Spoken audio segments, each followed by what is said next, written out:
Alice's Adventures in Wonderland, Chapter 1, Down the Rabbit Hole. Alice was beginning to get very tired of sitting by her sister on the bank and of having nothing to do. Once or twice she had peeped into the book her sister was reading, but it had no pictures or conversations in it. And what is the use of a book, thought Alice, without pictures or conversation? So she was considering in her own mind, as well as she could, for the hot day made her feel very sleepy and stupid, whether the pleasure of making a daisy chain would be worth the trouble of getting up and picking the daisies, when suddenly a white rabbit with pink eyes ran close by her. There was nothing so very remarkable in that, nor did Alice think it so very much out of the way to hear the rabbit say to itself, oh dear, I shall be late." When she thought it over afterwards, it occurred to her that she ought to have wondered at this, but at the time it all seemed quite natural. But when the rabbit actually took a watch out of its waistcoat pocket and looked at it, and then hurried on, Alice started to her feet, for it flashed across her mind that she had never before seen a rabbit with either a waistcoat pocket or a watch to take out of it, and, burning with curiosity, she ran across the field after it, and fortunately was just in time to see it pop down a large rabbit hole under the hedge.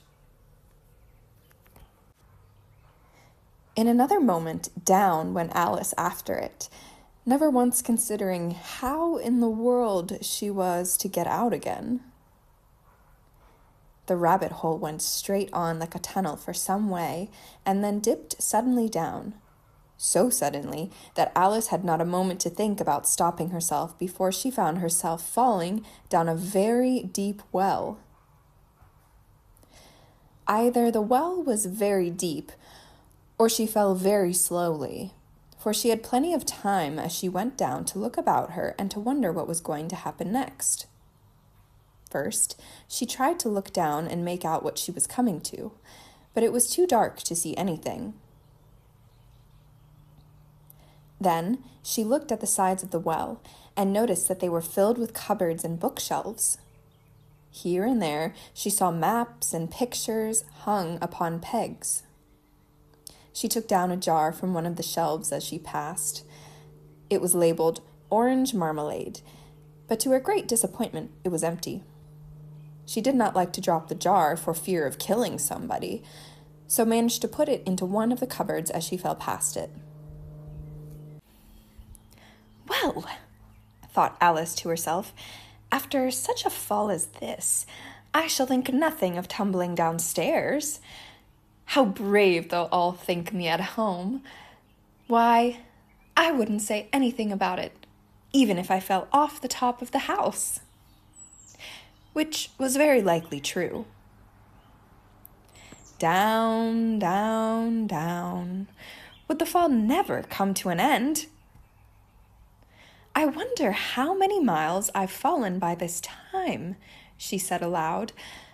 "I must be getting somewhere near the center of the earth. Let me see. That would be 4,000 miles down, I think." For, you see, Alice had learnt several things of this sort in her lessons in the schoolroom, and though this was not a very good opportunity for showing off her knowledge, as there was no one to listen to her, still it was good practice to say it over. "Yes, that's about the right distance. But then I wonder what latitude or longitude I've got to." Alice had no idea what latitude was, or longitude either, but thought they were nice, grand words to say. Presently she began again. "I wonder if I shall fall right through the earth. How funny it'll seem to come out among the people that walk with their heads downward. The antipathies, I think. She was rather glad there was no one listening this time, as it didn't sound at all the right word. But I shall have to ask them what the name of the country is, you know. Please, ma'am, is this New Zealand or Australia? And she tried to curtsy as she spoke. Fancy curtsying as you're falling through the air? Do you think you could manage it? And what an ignorant little girl shall think me for asking.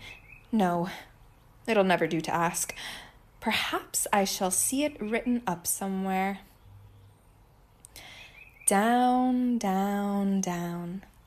There was nothing else to do, so Alice soon began talking again.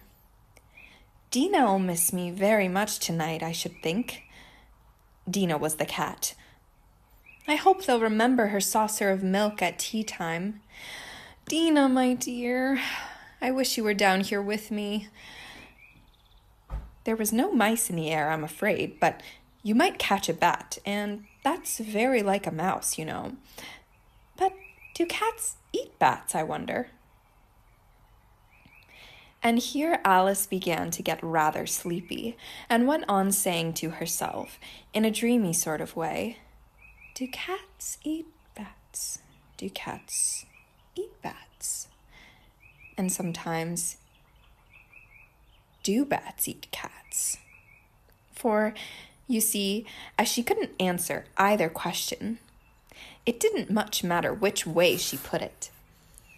She felt that she was dozing off, and had just begun to dream that she was walking hand in hand with Dinah, and saying to her very earnestly, now, Dinah, tell me the truth. Did you ever eat a bat? When suddenly, thump, thump, down she came upon a heap of sticks and dry leaves, and the fall was over. Alice was not a bit hurt, and she jumped up onto her feet in a moment. She looked up, but it was all dark overhead. Before her was another long passage, and the white rabbit was still in sight, hurrying down it. There was not a moment to be lost. Away went Alice like the wind, and was just in time to hear it say, as it turned a corner, "Oh, my ears and whiskers, how late it's getting!" She was close behind it when she turned the corner, but the rabbit was no longer to be seen. She found herself in a long, low hall, which was lit up by a row of lamps hanging from the roof. There were doors all round the hall, but they were all locked. And when Alice had been all the way down one side and up the other, trying every door, she walked sadly down the middle, wondering how she was ever to get out again. Suddenly, she came upon a little three-legged table, all made of solid glass.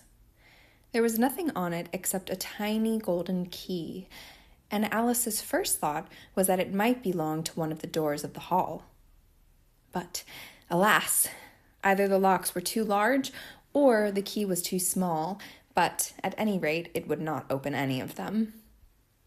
However, on the second time round, she came upon a low curtain she had not noticed before, and behind it was a little door about 15 inches high. She tried the little golden key in the lock, and to her great delight, it fitted. Alice opened the door and found that it led into a small passage, not much larger than a rat hole. She knelt down and looked along the passage into the loveliest garden you ever saw. How she longed to get out of that dark hall and wander about among those beds of bright flowers and those cool fountains, but she could not even get her head through the doorway. And even if my head could go through, thought poor Alice, it would be of very little use without my shoulders. Oh, How I wish I could shut up like a telescope. I think I could, if I only know how to begin. For you see, so many out-of-the-way things had happened lately that Alice had begun to think that very few things indeed were really impossible. There seemed to be no use in waiting by the little door, so she went back to the table, half hoping she might find another key on it, or at any rate a book of rules for shutting people up like telescopes. This time she found a little bottle on it, which certainly was not here before, said Alice. And round the neck of the bottle was a paper label with the words "Drink Me" beautifully printed on it in large letters. It was all very well to say "Drink me," but the wise little Alice was not going to do that in a hurry. "No, I'll look first," she said, "and see whether it's marked poison or not." For she had read several nice little histories about children who had got burnt and eaten up by wild beasts and other unpleasant things, all because they would not remember the simple rules their friends had taught them, such as that a red-hot poker will burn you if you hold it too long, and that if you cut your finger very deeply with a knife, it usually bleeds. And she had never forgotten that, if you drink much from a bottle marked poison, it is almost certain to disagree with you, sooner or later. However, this bottle was not marked poison, so Alice ventured to taste it, and finding it very nice. It had, in fact, a sort of mixed flavor of cherry tart, custard, pineapple, roast turkey, toffee, and hot buttered toast. She very soon finished it off. "What a curious feeling," said Alice. "I must be shutting up like a telescope."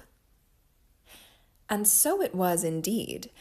She was now only 10 inches high, and her face brightened up at the thought that she was now the right size for going through the little door into that lovely garden.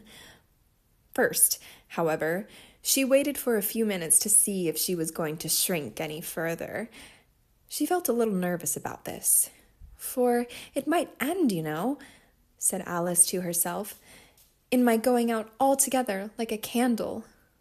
I wonder what I should be like then. And she tried to fancy what the flame of a candle is like after the candle is blown out, for she could not remember ever having seen such a thing. After a while, finding that nothing more happened, she decided on going into the garden at once. But, alas for poor Alice!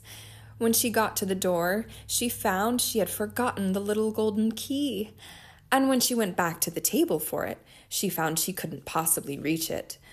She could see it quite plainly through the glass, and she tried her best to climb up one of the legs of the table, but it was too slippery. And when she had tired herself out with trying, the poor little thing sat down and cried. "Come, there's no use in crying like that," said Alice to herself, rather sharply. "I advise you to leave off this minute." She generally gave herself very good advice, though she very seldom followed it, and sometimes she scolded herself so severely as to bring tears into her eyes. And once she remembered trying to box her own ears for having cheated herself in a game of croquet she was playing against herself, for this curious child was very fond of pretending to be two people. "But it's no use now," thought poor Alice, "to pretend to be two people. Why, there's hardly enough of me left to make one respectable person." Soon her eye fell on a little glass box that was lying under the table. She opened it and found in it a very small cake, on which the words "Eat me" were beautifully marked in currants. "Well, I'll eat it," said Alice, "and if it makes me grow larger, I can reach the key. And if it makes me grow smaller, I can creep under the door.